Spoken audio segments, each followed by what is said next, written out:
So, the topic of this week is gratitude, and gratitude is something that closely follows behind the first 2 weeks, which were acceptance and forgiveness. And it has been my experience, and it's my personal opinion, that you can't really have gratitude for anything if you don't have acceptance and forgiveness, because anything that sits on top of a lack of acceptance and a lack of forgiveness might be a form of gratitude, but gratitude can be so often seen as an intellectual process that, can I think of things that I'm grateful for? Yes, I can. Do I feel grateful? That's another matter, isn't it? Actually feeling grateful and feeling it into the body, not just thinking, well, I'm very glad that I've got that. Is that what gratitude is? Is it a gladness that I have something, or a gladness that I don't have something, or a gladness that this happened? That's like a very superficial layer of gratitude. Gratitude is much more of there's a fullness of expression when one feels gratitude very, very deeply.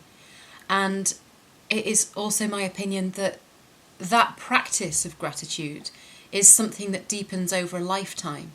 So in the same way as forgiveness deepens over a lifetime, so does gratitude, because I've only been at it my lifetime, relatively short in the grand scheme of things, but I've noticed that what I thought feeling grateful felt like a few years ago is nothing like gratitude feels now, and I don't expect it to continue into the future. The way that gratitude feels to me now, after actively practicing it for a number of years, actively naming, feeling, sharing, honouring things that I appreciate, I feel gratitude almost like a clicking into alignment with a sense of being utterly provided for and a sense of everything being perfect exactly as it is. And I recognise the difference between that and years ago, where maybe I would only feel a sense of gladness at having when I got something that I wanted and it was something that I'd asked for. So I had a very clearly defined set of things that I could and would be grateful for. And I certainly wasn't about to be grateful for difficult circumstances or difficult people or for hard-learned lessons. I was much more about the gratitude for the fluffy stuff, and not so much for the rocks and the soil and the dirt and the shit, quite frankly. Whereas through actively cultivating gratitude, this sense of it being a full body experience, I can only describe it as a melting away, where in that moment of gratitude there is no I just feel so loved by the presence of what I'm grateful for, and for whatever and wherever it came from. Who says that negative experiences, that we might call negative, are not the most beautiful gifts? And who says that getting what we want in life is the best thing that could happen to us? So much good has come out of those dark times and difficult places and shadows. And so little satisfaction has been gained in times of, getting a thing, a material possession, that I can't equate good with gratitude anymore. And my personal journey with gratitude began with a sense of, I was hearing it from other people more so than recognising it in myself. I was hearing people say to me, God, you're ungrateful. Sometimes it was a direct criticism, perhaps they'd done something and I'd not adequately thanked them. Or sometimes it was when I was perhaps just a little bit under the weather and a little bit kind of glass half empty and things were really difficult. And it was reflected back to me, you've got so much to be grateful for, why don't you feel that? And I really resented that insinuation. That I was being ungrateful, that, just nobody wants to be called ungrateful. But secondly, that other people could see good in my life that I couldn't. It just didn't sit well with me. And it required me that ego response to this expectation of gratitude was one of deep ingratitude, was one of absolutely not, rebelling against it. It was almost as if by being grateful for something, I was accepting, going back to the acceptance again, by being grateful, I was accepting this, which was less than what I wanted. By being grateful for something, I was saying, well, that difficult experience that I am so-called grateful for, that has actually, that I'm, again, like I said with the forgiveness, that it's okay that that thing happened and that I can't forgive them. But it took an awakening in me to recognise that I was frightened of being grateful, that I actually didn't know what gratitude really, really was. And I remember a time of real difficulty in my life where I was impelled by that difficulty to get onto my knees and to pray and to ask for guidance. And I remember that moment as being a spiritual awakening where I was shown in my head a slideshow of my life, the highs and the lows and the ins and the outs and the ups and the downs. And I became overwhelmed with this sense of awe at fully appreciating the incredible dynamics that are at play within me and around me, and the roles that people had played in my life. And as if I just got a flash of insight into what a cosmic dance, what a cosmic drama we're all part of, and that we're all playing roles and we're all doing what we need to do. And I just got a sense of amazement at what an incredible, complex, extraordinary plan was at foot, that there was a plan there, that everything was finding its way, like water finds its way down the mountains to the river to the sea. Everything was finding its way, its flow back to good. Everything was working its way around the obstacles and resistances of my life to bring the highest good about, even though at the time it felt difficult.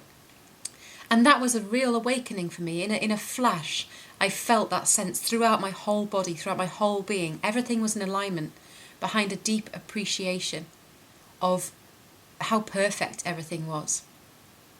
And I carry that forward into my life as a daily practice. When people say to me about gratitude, they say, well, I am grateful.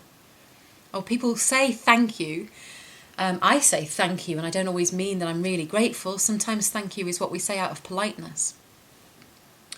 But what has benefited me about cultivating and practicing appreciation is that you invest in appreciates.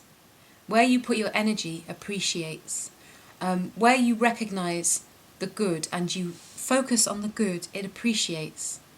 So by having a daily practice of appreciation, it means that I have tuned my frequency of my awareness into that reality that is glass half full, glass overflowing. That's what I have to do in order to see the good. If I don't cultivate appreciation and gratitude, then I can slip into the glass half empty, the glass broken. It's all bad. And it's the same world. It's that nothing's changed other than my awareness of it. So when I talk about appreciation, I talk about bringing awareness to something. And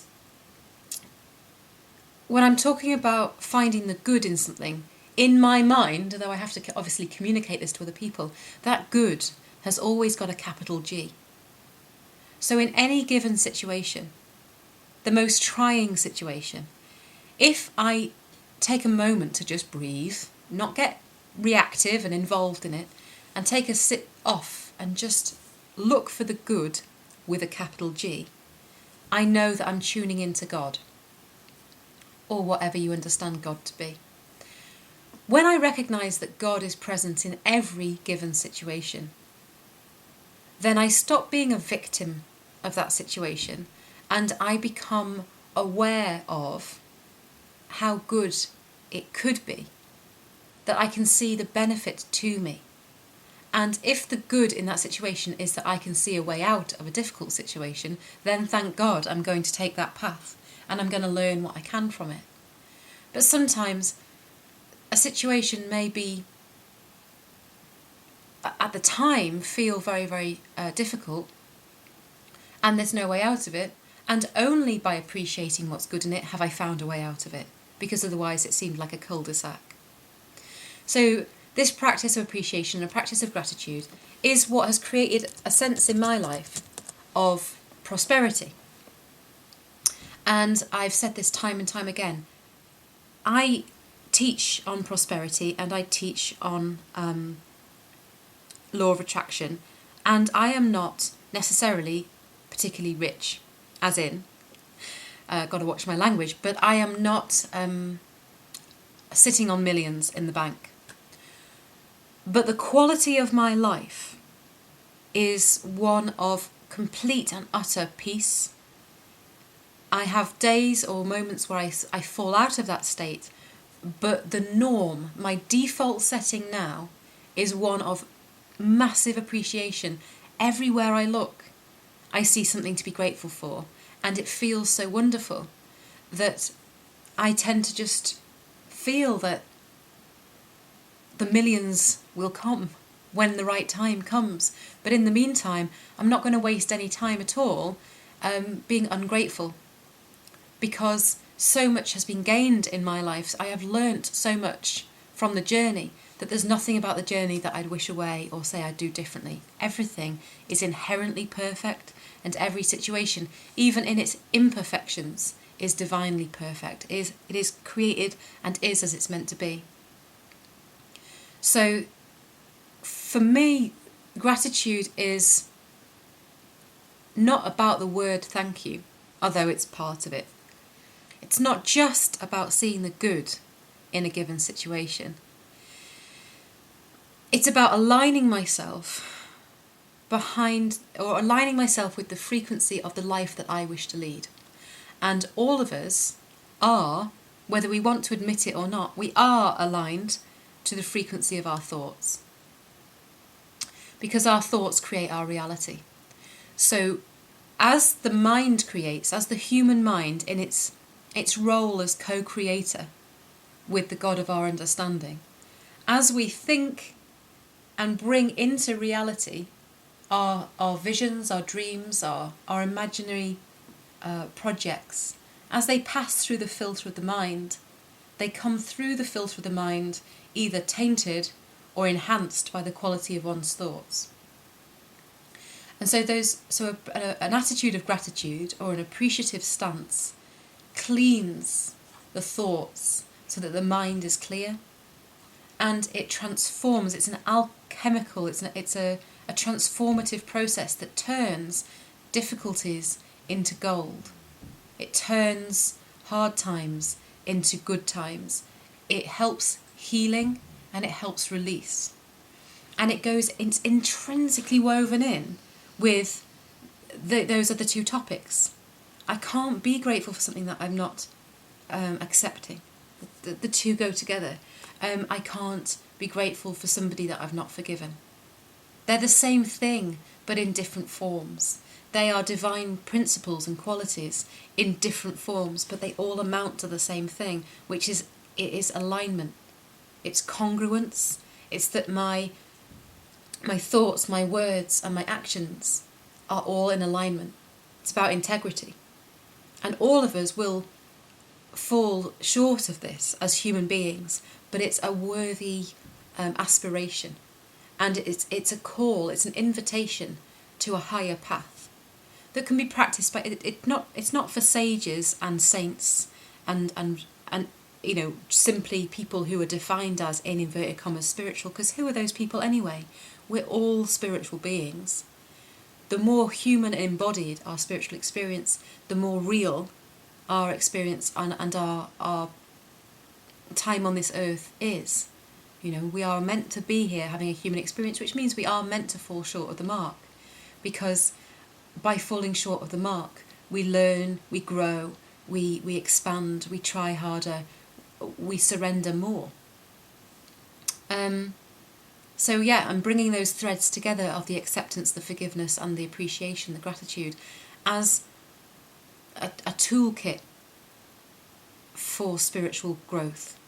And I realise I say this, and this is what I'm going to end on, that spiritual growth, again, is a misnomer. It's a misuse of words, and so I want to correct myself. We don't need to grow spiritually.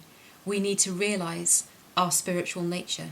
So when I say growing, I mean remembering our inherent divinity and remembering that God in all situations, rather than trying to grow into something else.